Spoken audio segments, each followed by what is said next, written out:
time to first about intellectual property. It's over 90% of the value of the business is in its IP. And I've got a graph that shows that it's not just a sort of made up figure, it's a very, very real figure. And the way they work that one out is that if you look at the sale of a business and compare what it sells for with its actual physical assets and so on, that difference is all the intangible assets or intellectual property. So it's a big number. But as you can see on that little graphic there, most businesses do not understand IP. And that isn't, in fact, that's just experience. But this is why I'm really, really glad about the Chamber and with Everest and everything sponsoring this. One thing to note, and this is why the title of this is How to Use IP to Grow Your Business.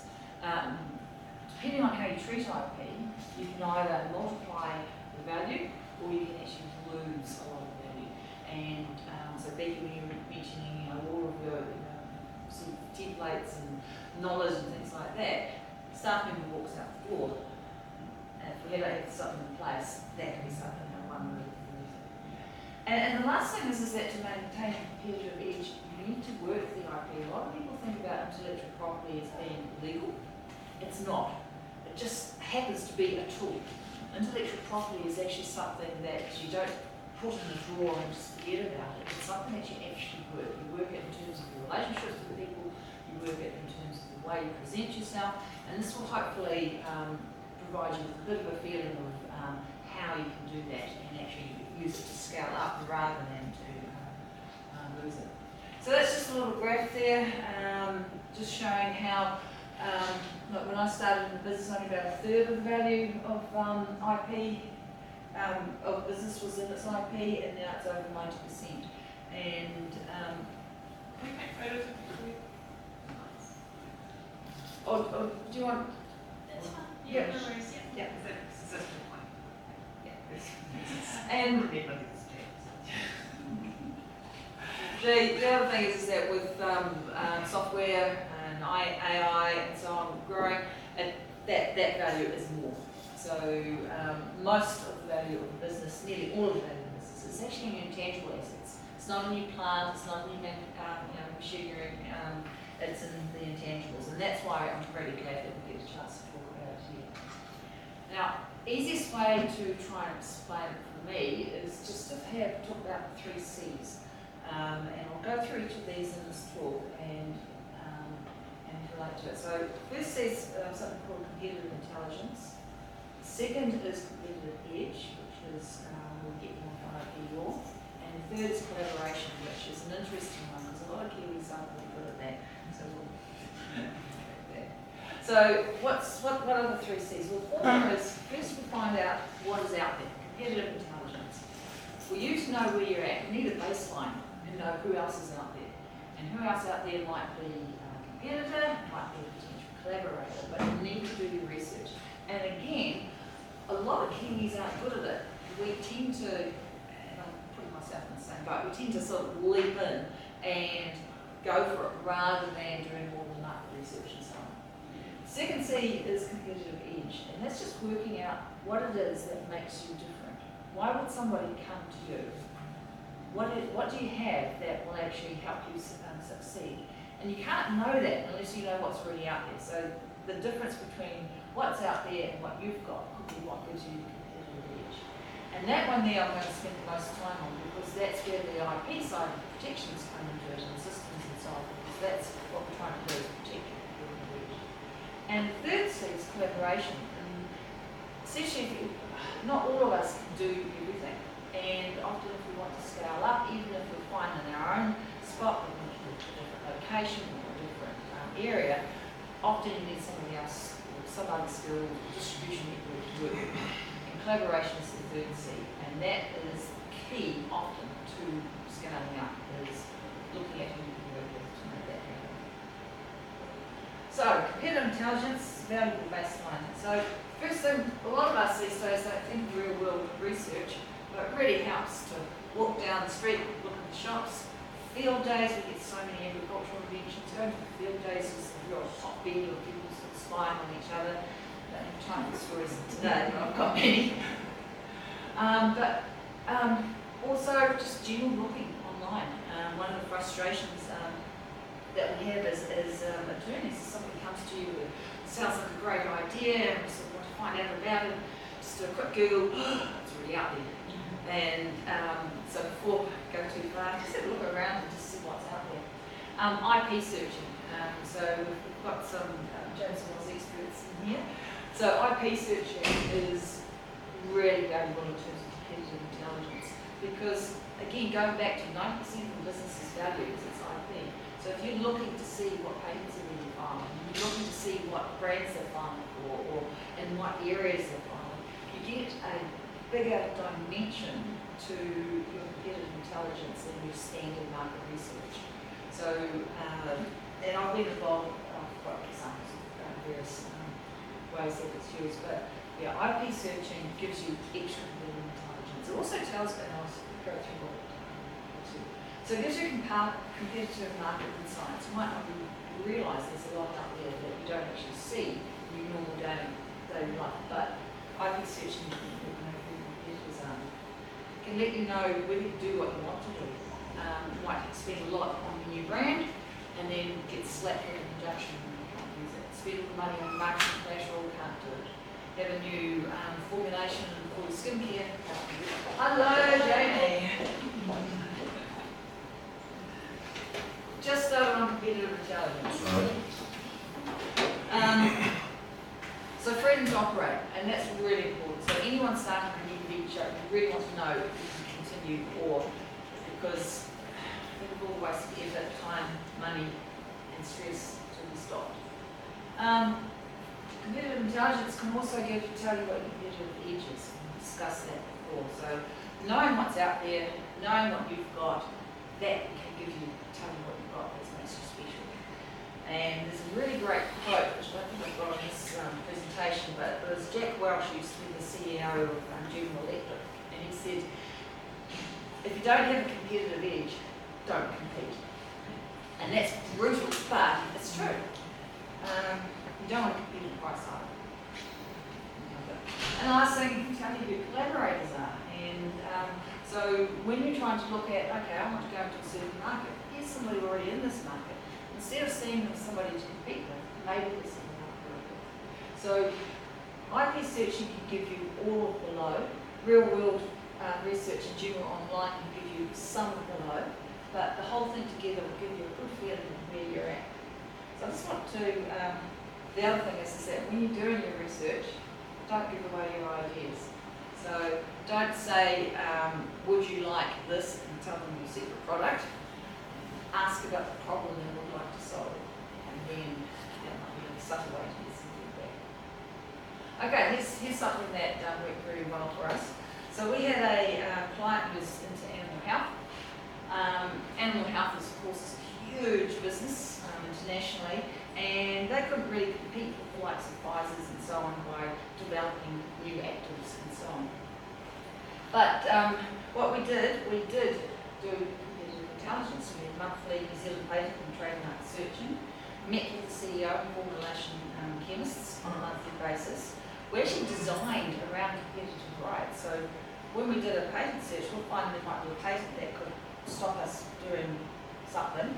So we did a design around, which you can do, and we found that the design around would work well in the market, protected the design around, and built up this big portfolio of cool products, not with active chemicals, but more easier to deliver. So it might be a drench gun that's easier to squeeze, it might be something that goes under the skin, which is disperses easier, or bowls or whatever, but it's just all around the way you deliver the chemicals.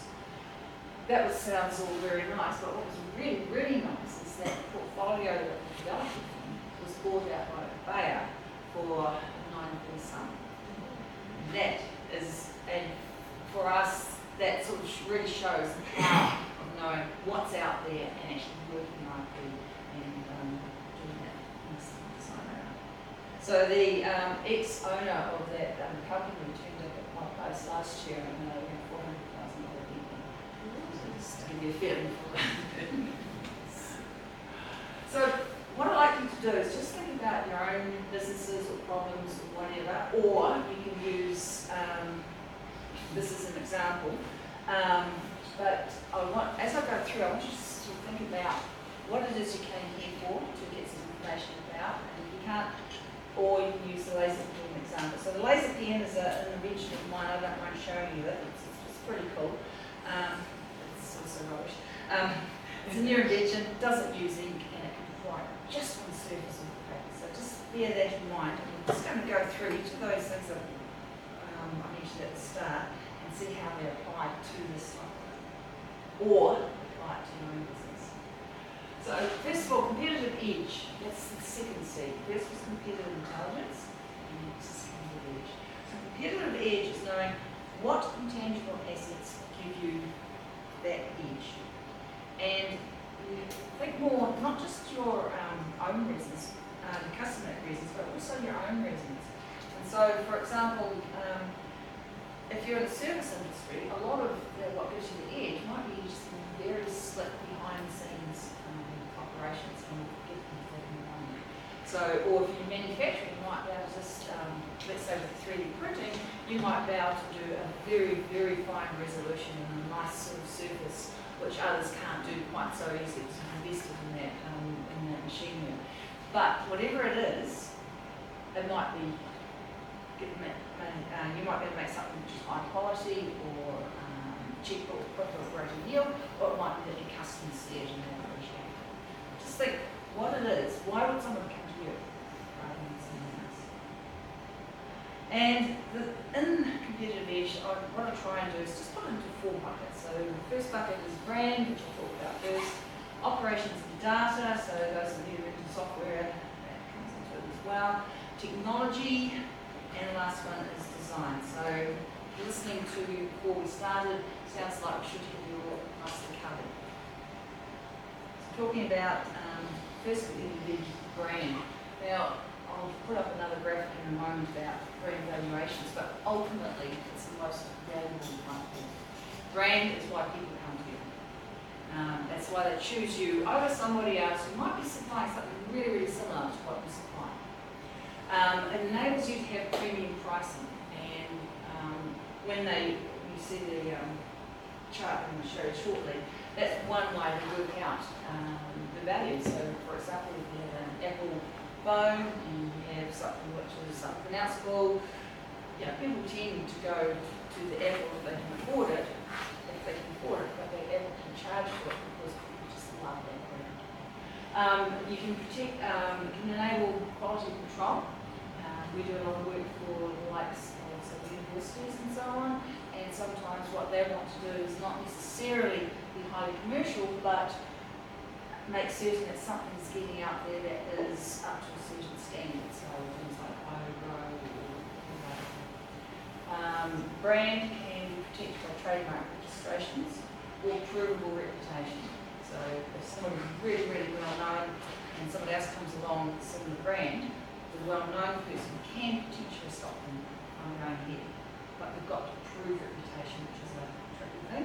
So that's why the attorneys always go for trademark registrations, which protect a name or whatever the brand is made up of. I'm going to show you different types of brands in a moment across the whole country in relation to whatever it is that you're doing. Trademarks must be distinctive and registrable. So what do you think about your own names? Because when I was looking at the name tags there, I always check out people's trademarks just to see where they're at.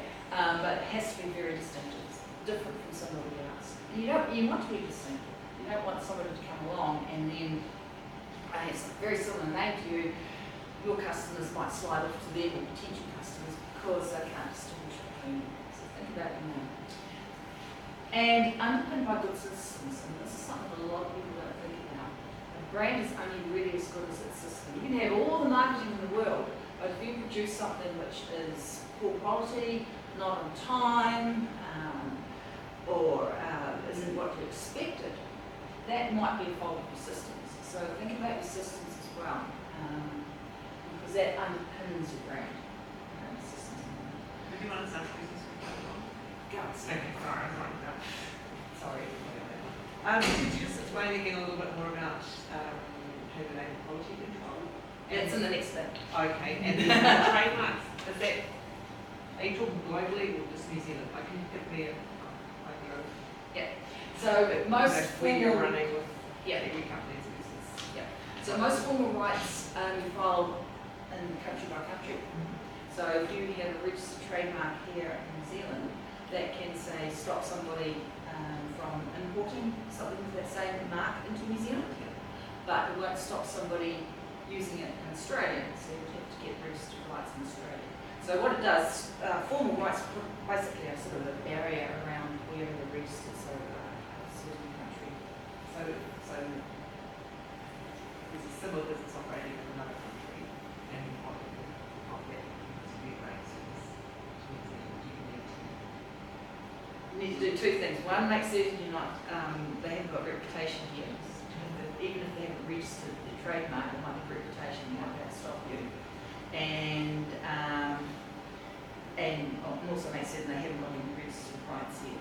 So you can possibly copy a service, but put your own brand name.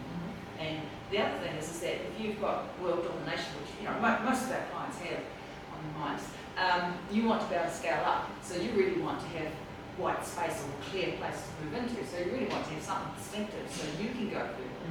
So I'd take the opposite view, is that you choose a distinct something. Well, it's around safety standards, which is a UK company that works in New Zealand with a different standard science.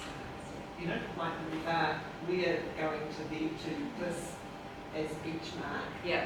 in the UK, but that's all relevant to their safety standards as opposed to New Zealand and Australia, who are then modelling off that. But that's a separate, that's a system thing rather than a brand thing. So a brand thing will be, say, your Rhino safety systems or something like that. So the brand isn't a descriptive part, it's the distinctive part. And so if you look up here, and all of you probably recognise all of those logos without reading the teeny tiny print on the screen. So those brands are logos and names. But just to give you an idea of value, Apple last year was valued at brand, nothing to do with the technology, was valued at just under $500 billion. So this is why I say it's the most valuable ultimately. But at the start, when you're starting a business, you don't have reputation, so you don't have brand value. But if you choose a distinctive brand, because Apple doesn't describe computers or phones, if you choose a distinctive brand, then you will grow into it. So what's registerable as a trademark? So words, of course, Apple, logos, picture, shape. I'll get into Coca-Cola later on, but the shape of something which is if it's very distinctive, it can be registered, but it has to have a lot of reputation. Sounds can be registered, so I remember with Harley Davidson, they tried to register that. Smells can be registerable, I'll give you an example in a moment, and colours, it's sort of like Cadbury and things like that. So a lot of things can be protected as a brand, but they have to be distinctive and recognised as coming from that particular art. So quick example, before we move on to the question we've got here. So I want you all just to think right back to your childhood. I want you to close your eyes, please. Humour me here. Take a deep breath and then think Play-Doh. Can you smell Play-Doh? Can you remember what it smelled and possibly tasted like? That Play-Doh, that's actually AI from the description that they had at the trademark register was smell of Play-Doh. So you can do a smell if it's distinctive. And that sort of illustrates the sorts of things that you can do. Okay, so going back to either your own business or service or the laser pen, think of a good trademark and a bad trademark that can apply to what you're doing. Give you a clue, bad trademarks are the ones that describe it, good ones which are the ones which are very distinctive. If you write it down, you can. I'm just conscious of time since we started that, so it might be easy to look at this and look at that. Just think, have you got a good trademark? Have you got a bad trademark? Got a new product you want to launch? And you have to put a descriptive name with it, and then put something really distinctive. Doesn't describe it really.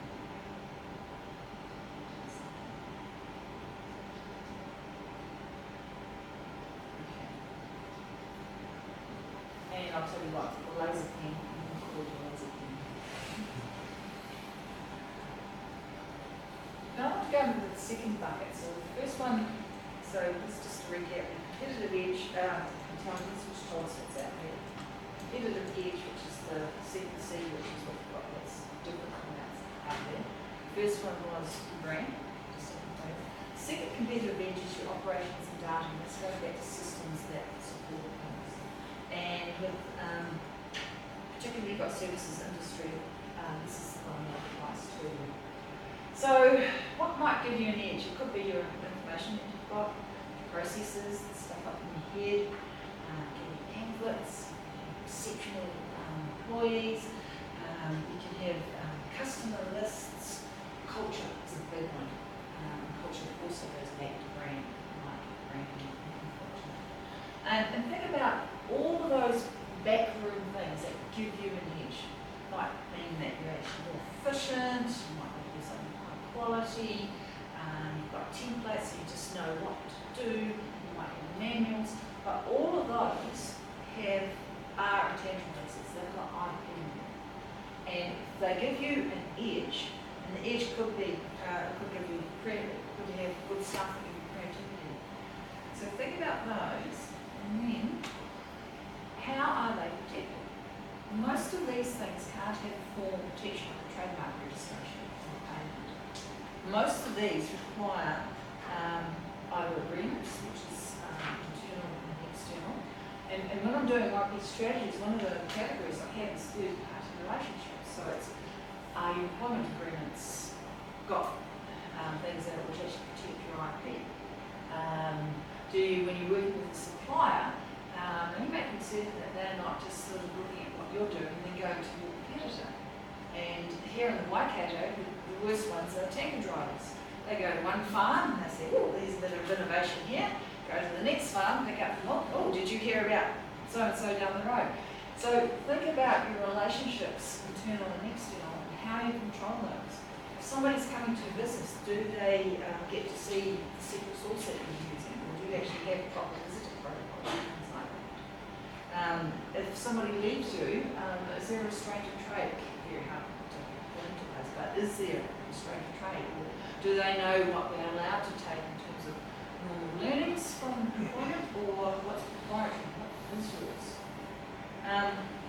Also, think about things like copyright. So copyright is a whole day's worth of discussion, but copyright is something that can protect the way something is expressed. So if you have a look at the handout that I've given you there, so that actual format there's copyright in there. I didn't put it on there, so there. But somebody can take the ideas I put on there, write it differently, lay it out a bit differently, and they're not infringing copyright.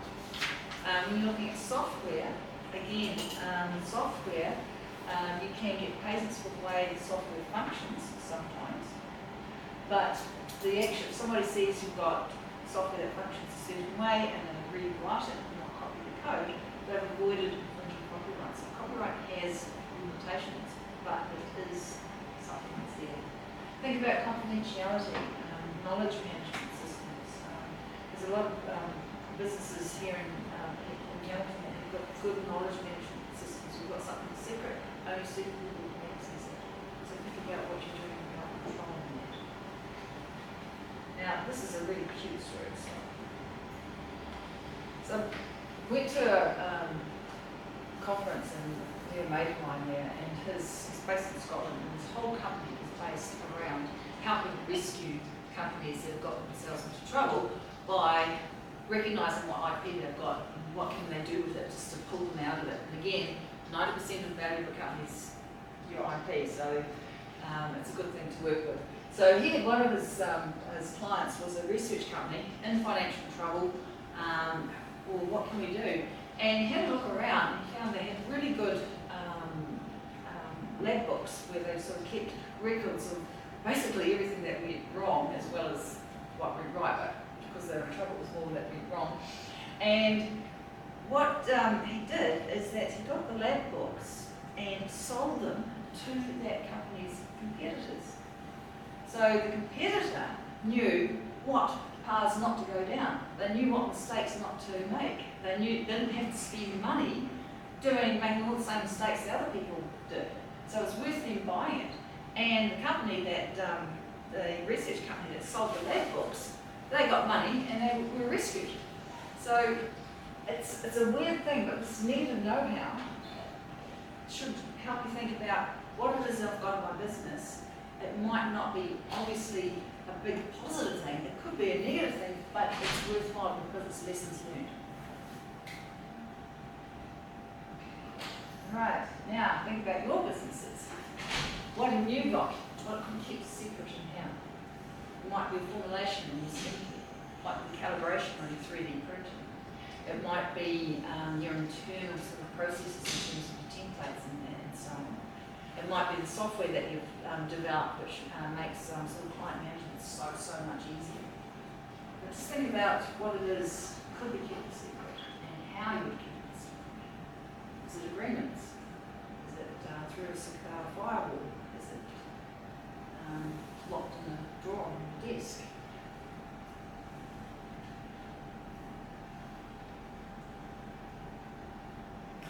Before you move on, Kate, one.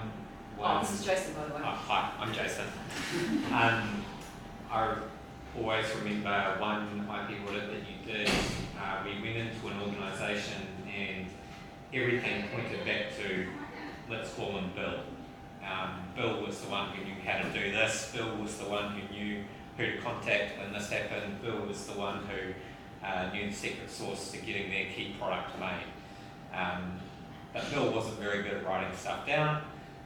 Bill was approaching retirement age, shall we put it kindly. And I remember, Kate, that you identified there was this massive hole in their knowledge capture and a vulnerability in their IP when everything centred around this particular guy. And I've always used that as a question for people: is who are your innovators? How good are they at documenting things, documenting their processes, capturing that? Because those people are often busy, and so you often need to give them capacity and time and tools to go through that process of capturing that information and incentivising them to do it.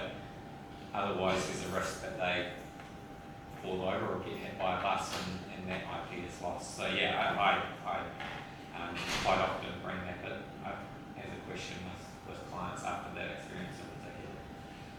Good example.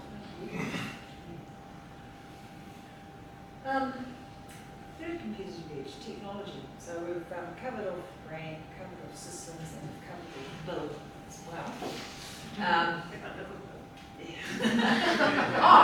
It's amazing how common it is. Like if I'm doing an IP strategy, I've got succession planning as one of my key things, and it is exactly as Jason said. It's documentation protocols. Do they have a little acolyte sort of running around after them trying to learn what there is there? What happens not just only if Bill retires or hit by a bus, but Bill leaves this big holding, and there might be contracts. In this particular case, they were having $2 million contracts that he was responsible for, and which took many months to fulfill. So if something happened to Bill, do you have insurance as well? It's not just that you're going to lose Bill, but is it going to cover you for that sort of thing? So yeah, very good example. So the competitive edge is the one that Jared and Jason and myself love the most because it's technology and technology school. So do you have the best performing product or process? So, and I'll go into the types of things that come under this, but just think about your own business. Is there something that works really particularly well in the technology area? And again, going back to what edge does it give you? Is it customer preference or is it something internal? And I've got a slide that compares trade secrets and patents, but in general there's two ways to protect technology. One is keeping things secret, which you can in certain circumstances and we'll go into, and the other is with patents, which is a formal type of registration. Going back to trademarks, patents per country. So, but another thing just to think about is that if you're doing your competitive intelligence at the start, it can actually guide So that example I gave beforehand with the animal health company, if you're new and you want to find your niche, what you can do is you use competitive intelligence to research and find somewhere that everybody's at, and then guide your R&D to actually product development to actually fill that niche. So again, going back to IP is an active thing, it's not a passive thing. You can actually, just depending on how much effort you want to put into it, you can actually use it quite effectively. So I just want to go into trade secrets and patents. So you can do either or, but these are sort of general guidelines. Tend to go trade secrets if you're not going to be able to get strong patent protection. One thing about patents is that at some stage a patent gets published, or a patent, your description of your invention gets published as part of the process. And so once it is, it's out there. So if you're not going to get strong protection, I would do it out there. Trade secrets are usually good when it's difficult to reverse engineer. So it's an internal process. So if I should with 3D printing, you might be able to keep everything behind the scenes so people don't see what's happening. Or it might be, it's easier these days, but again, if you've got new formulations, say a skincare lotion or something like that, difficult to work out what it is, then it might be a trade secret. We've got good internal practices and agreements. You might be seeing there's going to be a theme here, everything's actually interlaced. So if you can keep certain things a secret and not sort of start like going down to the, I've heard so many stories in airport lounges, and you sort of sit there and actually all the secrets behind you, or on the plane. Just making certain that people know to keep things quiet. And trade secrets are easier if it's difficult to scale up. Because if you've got something that's a secret, as soon as you tell somebody else in another country how to do it, they're going to, it's harder to control. Patents are great, strong patent position. So somebody like Jared or Jason will be able to tell you, what's how strong a likely protection is going to be. And it goes back to that competitive intelligence, what's out there. This is the bit I've got. Looks like I can protect it. It's not guaranteed, but likelihood. It's great for easy to reverse engineer, because if you've got, say, something like I don't know, brand new mouse or something, goes out in the market, you can take it apart and work out how to make it. So you tend to get patents for things that are easier to reverse engineer if you have the money. Formal IP rights do cost, and this is why we like people to do, work with people to do that market research beforehand, because you've got an idea of the size of the market and where you hope to go to, you know whether it's worth spending the money to get a monopoly in what you're trying to do. If you're just going to stay tiny, I wouldn't bother with a lot of IP registration. If it's a hobby, no. But if you've got ambitions, you want to have a sustainable business, or you want to take that business and scale it up, that's when you look seriously at formal IP protection, and you look at costs and business and what you're trying to do. And want to scale up, of course. With any IP rights, you can actually have very good licenses and help you scale up. So you can actually give somebody permission to do the same as you elsewhere. So some of you might be, say, a franchise. You operate here in Waikato, but you actually give under license the rights for somebody to operate the same as you in a different area of the country or in the world, or a different area of technology, but you might have some sort of common thing. So what's patentable? Product features, so physical things, processes, manufacturing steps, even things like a temperature range or pressure range. Software, sometimes. Software is protectable by patents, usually if there's something that's called a real-world interaction, and that it might be, it's not just number crunching, you might sense something, you might adjust something, and do it again. But again, these guys, they know it all, and you want to talk to them about what is protectable, what isn't, and find that. Medical treatments, sometimes, not always, but things that you use for medical treatments so the equipment or the actual pharmaceutical products and things like that, you should protect it. And one thing I really, really like is sweet spots. So what might happen is that you think, right, I'm doing something everybody else has already done, and I might be doing it better, or about to do it better, but I'm not, but it's, I can't be painting good. But what you might have found is there's a sweet spot in something that works particularly well, or it's got a commercial aspect to it that people don't, that even though the general principles out there, you can make one product or whatever it is that works nice. So going back to your business, Becky, so for example, there might be the texture of the cream that you're using. And it's just so luxurious that everybody just wants it, even though there's other, say, moisturisers, or it might be a certain dosage range for infusions. But there might be a sweet spot, so I'll just give you an example. What's the difference between product features and product itself?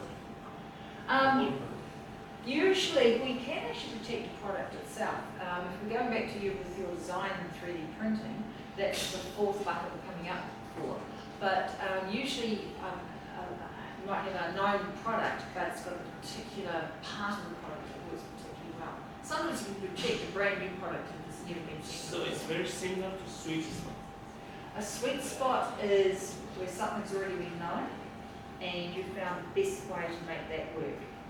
Product feature might be, for example, if a mouse had been known beforehand, but the scrolly button hadn't been known, so that's the feature. A sweet spot might be, for example, you've worked out what speed to flash a light so you've got smooth cursor movement. So I'll give you an example of a sweet spot. So this example here is that a drug which has been never pronounced was developed to treat cardiovascular patients. The trial ended and they asked for all the samples to come back, which you do. They didn't. And they discovered the reasons that the drug was effective at treating erectile dysfunction. People just wanted to hang on to those pills. And so they thought, okay, it's failed. The trials failed for the treatment of heart disease and things like that. But they also found that, well, with this unexpected side effect, they could come up with a dosage that actually treated a completely different condition. So the drug was known, the effect of the blood flow was known, but a particular dosage range and regime meant that could treat a particular condition. So what did they do? They actually filed a patent for that sweet spot, and those are called selection invention patents. They got a design registration, which we're going to talk about in a moment, for the shape of the actual pill itself. And then they registered the brand Viagra. And you see Viagra, not a very, very distinctive, doesn't describe what it does. And so from a mistake, again, this is how IP works, you can come up with a very successful product and put the right measures in place. So, just thinking about some of the things you do, is there a product that of yours, or I like to back to those at the end, that can be patented? So is there something that gives you a technological advantage? Don't have to come up with the answer now, but we can just speak about it. So I'm just conscious of time since we started late. So the fourth bucket in that competitive edge, so the first was brand, the second was systems, the third was patents, fourth competitive edge is design. And this is where you might have a great shape of the pattern. Gives you an edge. You've got to decide if you come up with something if it's a classic, it'll be around for a while, or if you're doing something bespoke and it's only going to be one of a kind, is it just going to be one of a kind you don't want to scale up and complete it? So in New Zealand, we've got really strong copyright, so it can protect the shape of something. And Becky, what just example? So something that's shaped like this in New Zealand, the actual shape itself can be protected by copyright. Also, the shape can be protected by design registration. And the difference is that you have to prove that somebody's actually copied it and not come up with it on their own to get some of the copyright infringement. Now, in Australia, they don't have strong copyright like we do. So New Zealand manufacturer could be making that here, they can write claim for copyright protection, go over to Australia, and they can be copied, unless there's a design registration. So I'd like to give you just an example of a multi-pronged strategy, because often design registrations go hand in hand with other bits and pieces. So this is an old-fashioned one, but way back, Coca-Cola kept its formulation a trade secret. It could have actually had a patent for it. The reason it's called Coca-Cola is it comes from coca for cocaine, and cola from the coca berry, and coca leaf, and cola from the cola berry. And apparently, the caffeine from the cola part of it prepped the neural pathways, so the cocaine gave an extra hit and had a wonderful tonic for people who were stressed out. But they decided to keep it a trade secret. And then what really enabled them to scale up, remember this IP is all about scaling up, is that in the old days, anything fizzy drinks, they had to go to the drugstore and they had a soda fountain and they had syrup and they had to put the bubbles in and so on. What they found is that they found a way to bottle it so the bottles didn't explode, the fizz kept in, and suddenly they could transport all around the country without taking it to a drugstore and so on. And then the shape of it, they had so many iterations of the shape, they came up with a very, very distinctive shape. So they decided to register the very distinctive shape. And then the shape got so well known that when people saw the silhouette, they actually recognised it as being Coca-Cola and being a brand. And because that reputation was so high, they came and registered as a trademark. So there you've got one product, and everything I've discussed today in terms of the four buckets apply to trade secret, patent, design, and brand. So again, think about what you're doing, and is there a distinctive shape that you've got to the product? Well, does it help sell the product? Yes, for you, maybe not for some of you, but just think, what could be registered as a design? And it goes back to what gives you the edge, what have you got that's different? Right, so I'm just going to go to the last of the 3 C's. So intelligence, finding out what's out there, competitive edge, what you've got that gives you the edge in the market, and the third one is collaboration. And as I said beforehand, we're not good at it as Kiwis. We're more do it yourself and so on.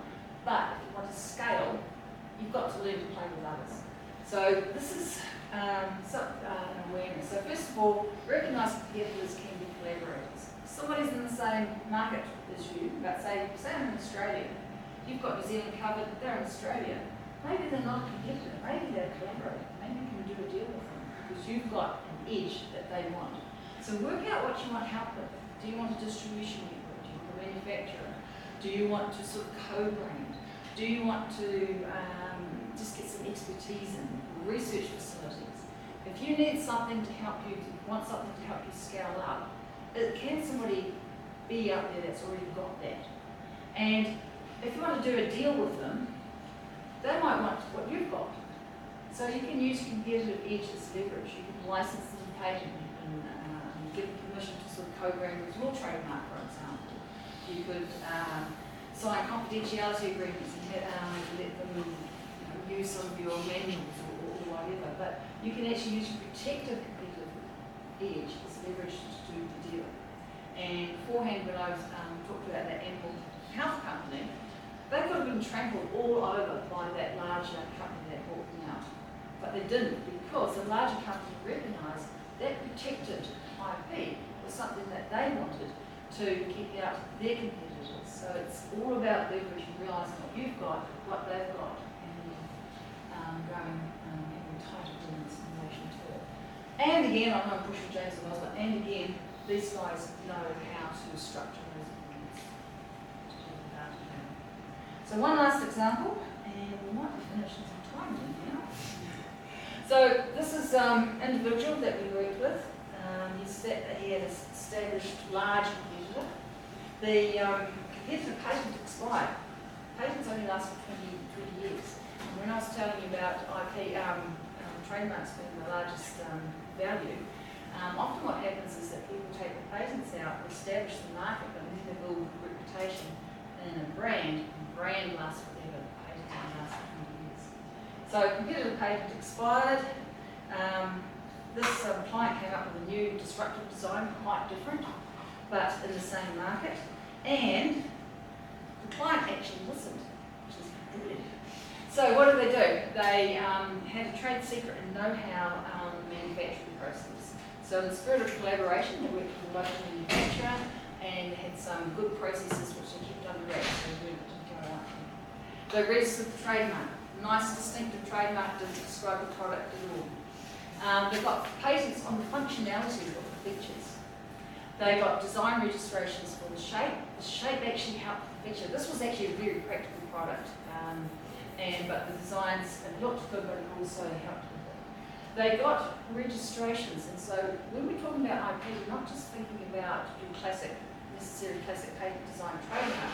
We're thinking about barriers to entry. So if you're in, say, something which is, say, veterinary or medical or food, there are certain regulations that you have to meet. And if you actually get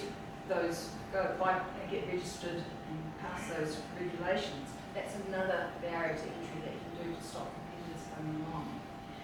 And then they partnered with a distributor. So what did they do? They knew what they had, they protected their stuff, they did the collaboration.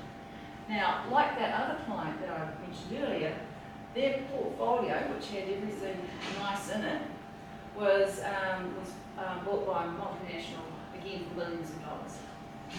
But they just hit all the right spots in terms of what they did. So again, going back to you, if you wanted to scale up, if you wanted to grow, is there somebody out there that might have something you need?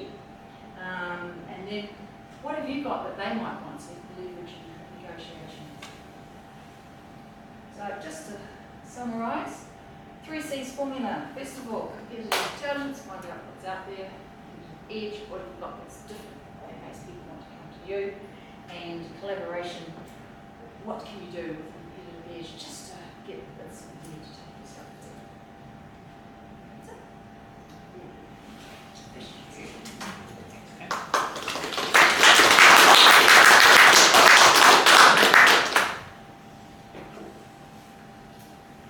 Any questions?